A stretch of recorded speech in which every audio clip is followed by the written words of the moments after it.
terjadi Indonesia, saudara-saudara, terhadap pemerintah negeri ini.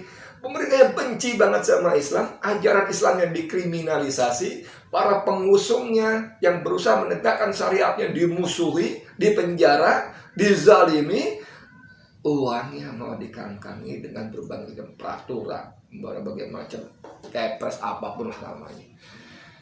Oh, kok ada ya rezim seperti ini ya?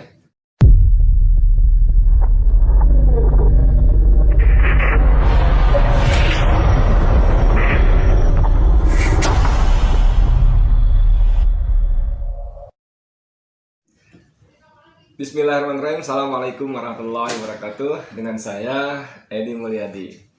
Saudara sekalian, 25 Januari silam, 2 hari yang lalu, hari Senin, pemerintah, dalam hal ini Presiden Republik Indonesia Joko Widodo didampingi Wakil Presiden Kiai Haji Ma'ruf Amin, juga Menteri Keuangan Sri Mulyani dan sejumlah pejabat keuangan lainnya meluncurkan secara resmi apa yang disebut dengan Gerakan Nasional Wakaf Uang GNWU.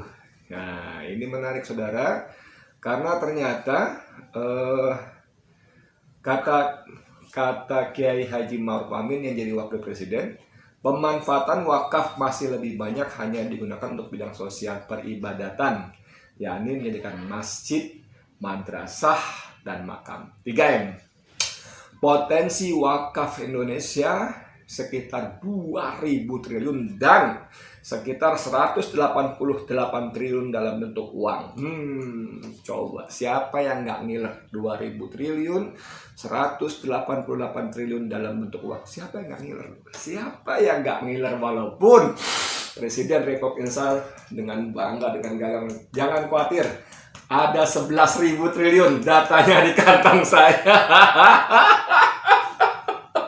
Kalau kita punya 11.000 triliun, ngapain pontang-panting cari utang kesana kemari dan seterusnya dan sebagainya? Ngapain uang haji diembat? Ngapain uang BPJS diembat? Aduh, udahlah. Ini negeri sakarat mulai gitu kan. Nah, jadi apa ambisinya? Bagaimana nggak tertarik ya? Di sini dikatakan ada tak berhenti di bank besar skala nasional. Salah satu program nyata dari gerakan nasional ini adalah memperluas kanal penerimaan wakaf. Memperluas kanal penerimaan wakaf, bukan penyaluran wakaf ya. Manfaat wakaf tadi menerima penerimaan wakaf melalui perbankan syariah dan lembaga-lembaga keuangan mikro syariah hingga pedesaan.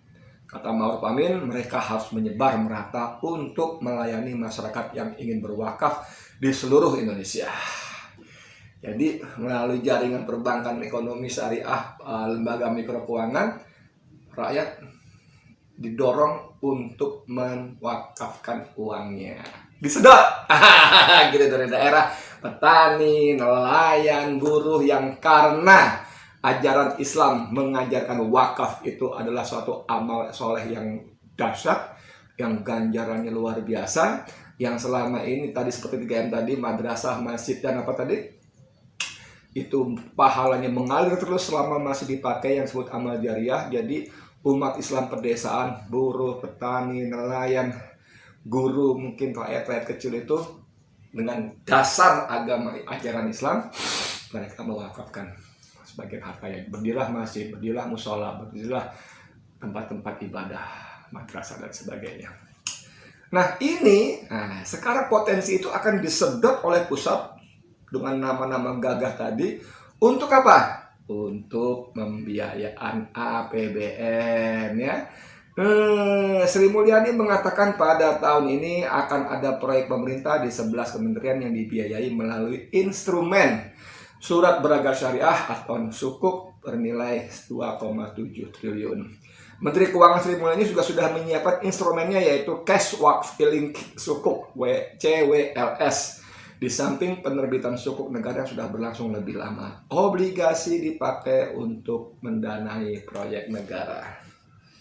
APBN, aduh. Luki Alfirman, seorang dirjen di Kementerian Keuangan, secara terus terang mengatakan sukuf wakaf juga akan digunakan untuk pembiayaan APBN, meringankan beban fiskal untuk program-program sosial. Anda tahu nggak, kalimat ini menunjukkan bahwa APBN kita berat. Kalimat Dirjen di sini menunjukkan bahwa APBN kita punya beban yang sangat berat, meringankan beban fiskal. Tapi kalau kita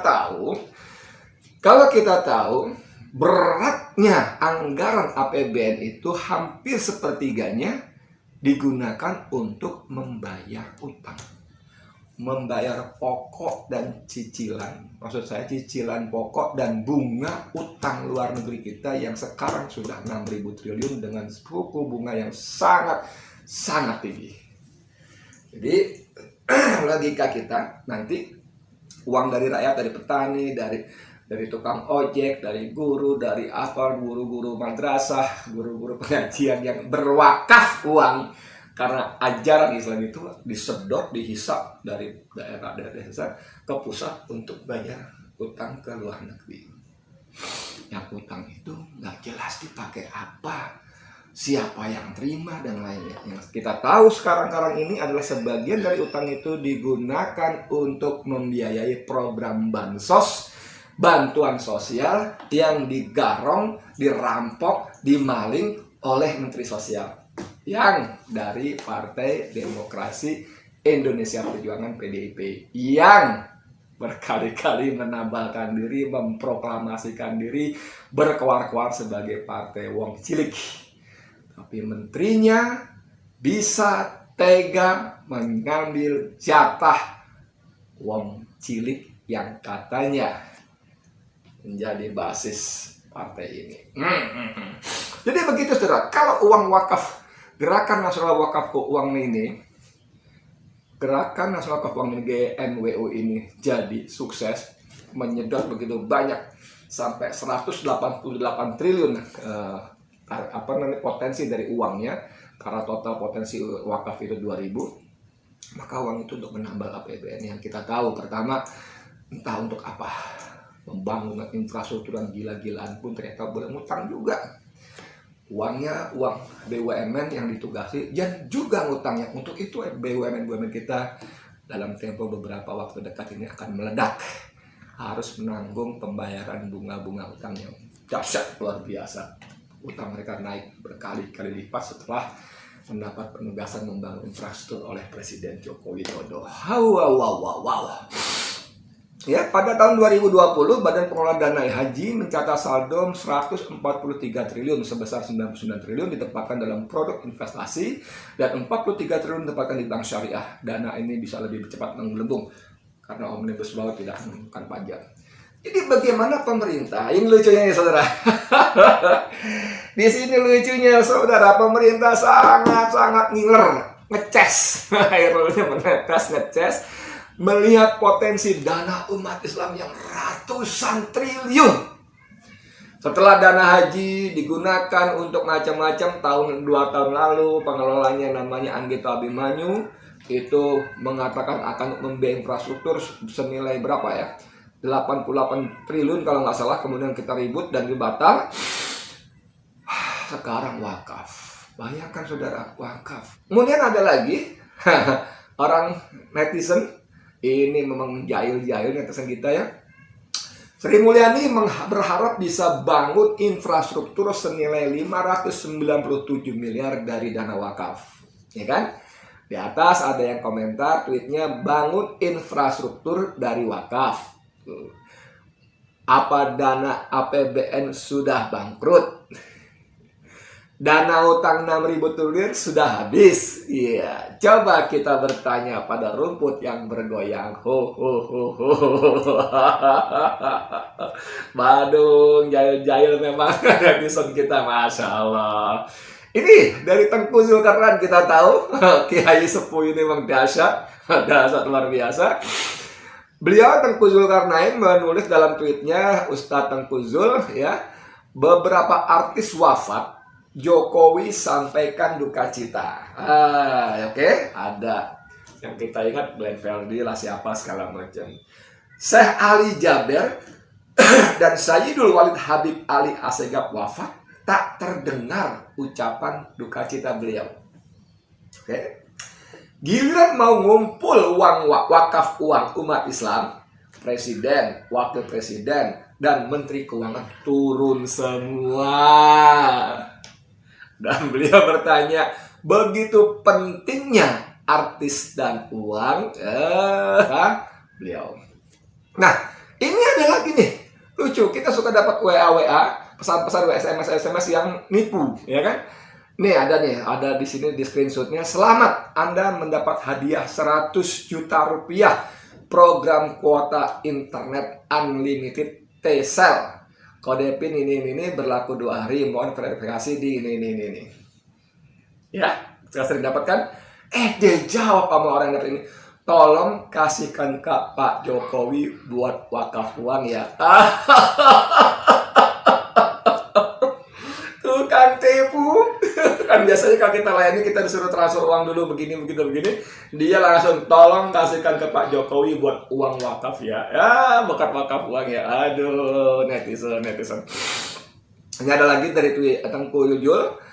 Takut uangnya dimaling, Tengku Zul enggan ikut gerakan wakaf nasional. Aduh. Jokowi luncurkan gerakan nasional wakaf uang, potensinya besar 188 triliun. Lalu ini ada judul, Sri Mulyani berharap bisa bangun infrastruktur senilai 590 miliar dari dana wakaf, yang fotonya dia bicara pakai kerudung putih. Kerudung disampir. Tapi di atas ada komentar, mendadak pakai kerudung saat mengemis ke umat Islam. Saudara-saudara, beginilah nasib kita di Indonesia, luar biasa. Uangnya diincar, uangnya ingin dikangkangi, ada bukti-buktinya ya, darah haji, sekarang wakaf dan sebagainya. Aduh, luar biasa sekali. Tapi ajarannya dikriminalisasi, saudara. Ajarannya dikriminalisasi. Khilafah itu bukan cuma sejarah dalam Islam. Khilafah itu syariat, ajaran Islam.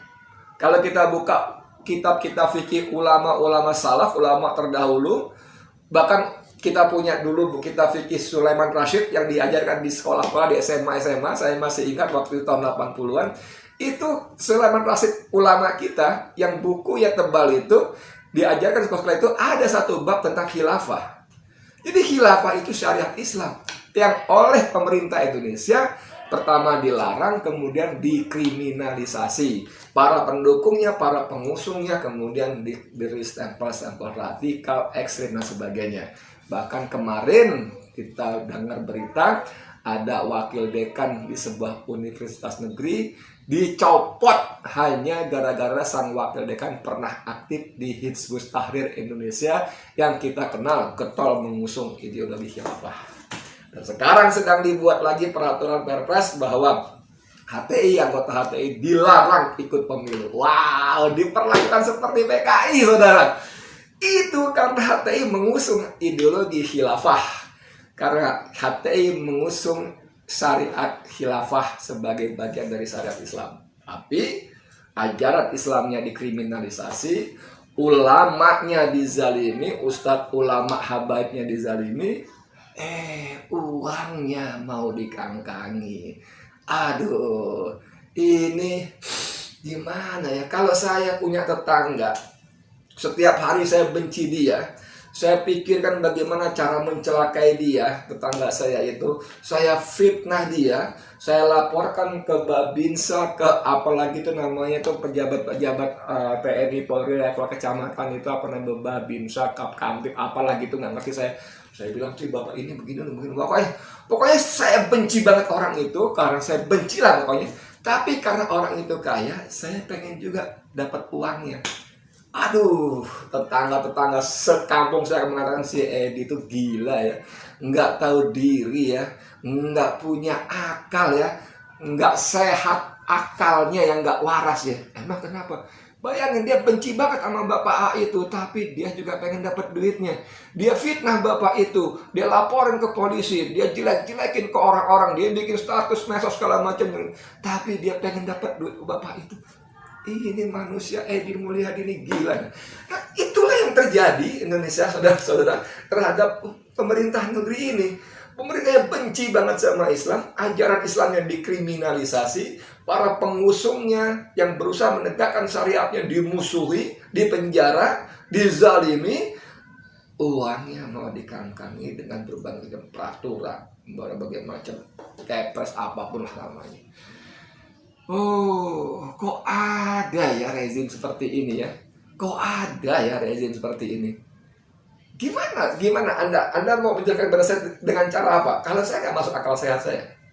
Nggak masuk akal sehat saya, nggak masuk apa istilahnya lagi ya, etika barangkali ya. Nggak etis banget saya musuhin orang tapi saya ngarepin duit ya. Tapi itulah saudara, itulah republik kita ini. Jabatan-jabatan digunakan untuk hukum, jabatan, hukum digunakan, dilipat, ditekuk, dijungkir balikan untuk menyelamatkan jabatannya, untuk melanggengkan jabatan pangkat kekuasaannya.